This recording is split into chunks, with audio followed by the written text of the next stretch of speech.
29절입니다. 요한복음 1장 29절 말씀 함께 읽겠습니다. 이튿날 요한이 예수께서 자기에게 나아오심을 보고 이르되 보라, 세상 죄를 지고 가는 하나님의 어린 양이로다. 아멘. 본문에 계시된 주님은 어떤 분이십니까? 세상 죄를 지고 가시는 하나님의 어린 양이십니다. 36절에서도 보라, 하나님의 어린 양이로다.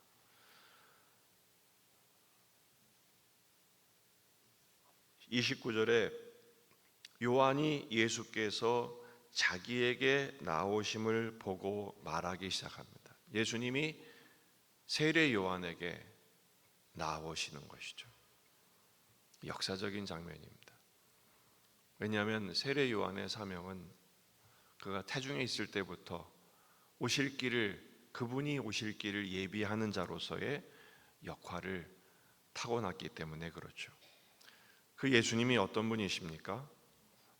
1장 1절부터 계속된 예수님에 대한 예언, 태초부터 계신 말씀 안에 계신 생명, 그리고 참 빛, 독생자의 영광, 은혜와 진리가 충만하신 분, 이 예수님이 세례 요한에게 찾아오십니다.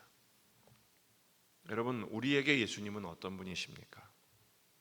바로 그 예수님이 오늘 우리에게도 찾아오고 계심을 믿으시기 바랍니다. 요한은 그 예수님을 보자마자 선포합니다. 보라, 세상 죄를 지고 가는 하나님의 어린 양이다. 세상 죄, 모든 인류는 죄에서 자유롭지 못합니다. 그 죄 때문에 사망에 이르게 되죠. 죄가 무엇입니까? 죄는 다름 아닌 하나님과 하나님의 법에서 벗어나고 빗나간 그런 상태를 말합니다. 결국 하나님의 뜻에 이르지 못하니 죄의 삭은 사망이 되는 것입니다. 모든 죄, 인류의 모든 죄, 모든 시대의 죄악, 모든 사람의 죄, 모든 종류의 죄, 모든 크기의 죄, 그 죄를 이 어린 양이 짊어지시게 된 거죠. 특별히 그 예수님을 어린 양이라고 표현합니다. 어린 양은 구약의 제사의 희생 제물입니다. 이사야 53장에서도 마치 도수장으로 끌려가는 어린 양과 털 깎는 자 앞에서 잠잠한 양같이라고 표현되어 있죠. 모든 평민을 위한 속죄 제물로서 어린 양은 성전에서 계속 희생 제물로 드려졌습니다. 하나님의 어린 양이란 말은 우리의 모든 인류의 죄를 속하는 속죄 제물이 되어주신 예수님을 설명합니다. 특별히 유월절의 어린 양을 우리는 생각할 수 있죠. 출애굽기 12장 5절, 너희 어린 양은 흠 없고 일련된 수컷으로 하되.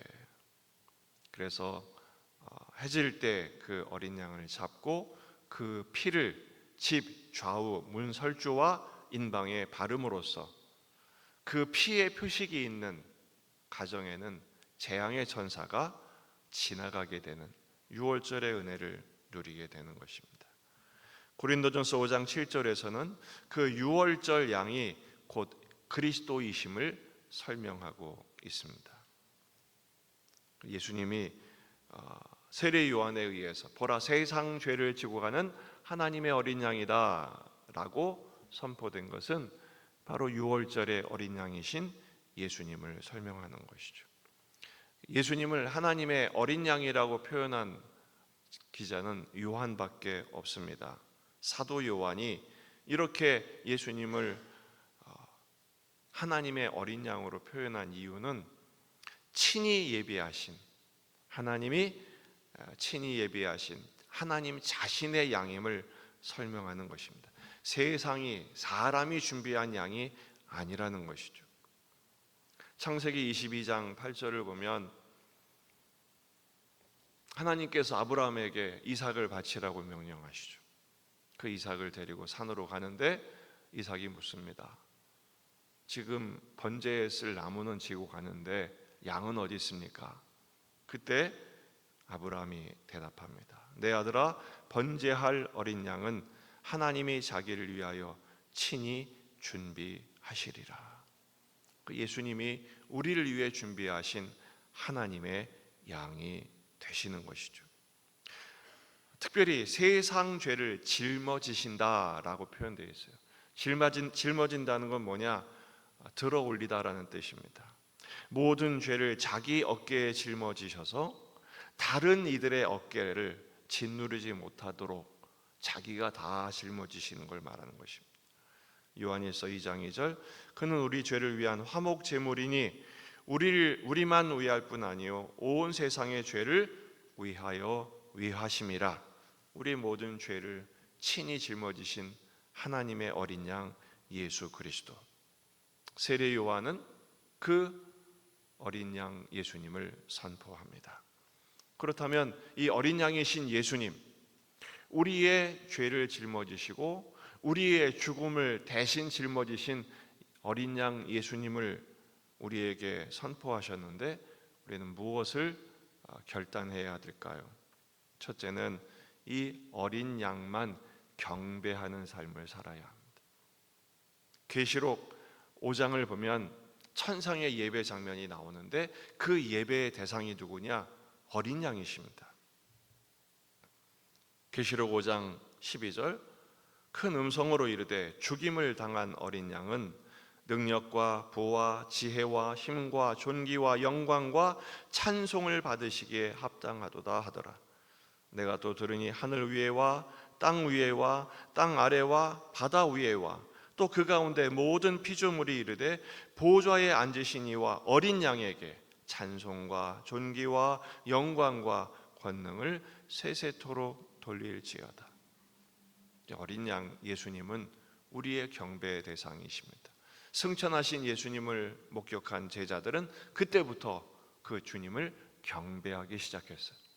이 아침에 우리의 잠을 깨우고 주님을 경배하는 우리들, 바로 어린 양 예수님을 찬양하고 경배할 때 그 어린 양 예수님의 속죄의 피의 능력, 우리를 향한 하나님의 어린 양을 내어주신 성부 하나님의 사랑이 오늘 우리의 삶을 통치하시고 구속의 삶으로 복되게 인도해 주실 줄 믿습니다.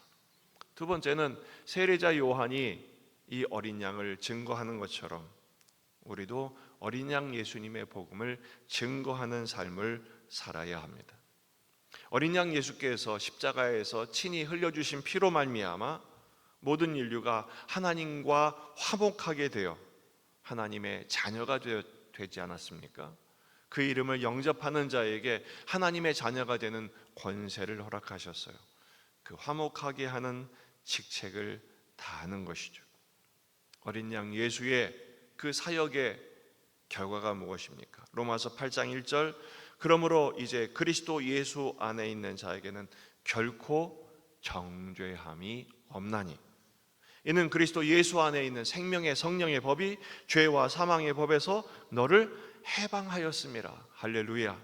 우리 모든 죄를 주님이 다 죄짐을 짊어지시고 우리의 사망의 대가를 다 받으셨기 때문에 더 이상 우리에게는 그 짐을 지지 않게 하시는 은혜를 허락하신 거예요.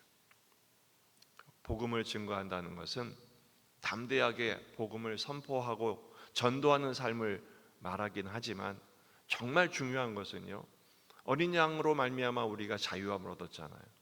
그러므로 우리도 다른 사람에게 짐을 지우지 않는 것입니다. 근데 우리는 자꾸 다른 사람에게 짐을 지우죠. 희생양을 삼죠. 주님이 우리를 위해서 희생양이 되어주셨잖아요. 우리도 다른 사람을 나 살기 위해 남 잡는 사람이 되지 않는 것입니다. 오히려 남을 살리기 위해서 내가 십자가를 지는 어린 양의 길을 따르는 것, 자기 의를 드러내기 위하여 남을 정죄하고 비판하지 않는 것, 오히려 주님이 그 모든 것을 당신의 몸에 짊어지신 것처럼 우리도 주님이 걸어가신 길을 따르는 것입니다. 십자가의 삶을 사는 것이죠. 어린 양 예수를 경배할 때 어린 양께서 십자가의 보혈의 능력과 사랑으로 오늘 우리를 붙들어 주실 줄 믿습니다. 그 복음을 기쁘게 누리십시오. 그리고 증거하는 증인의 삶을 살아가는 저와 여러분이 되기를 주의 이름으로 축원합니다. 기도하시겠습니다.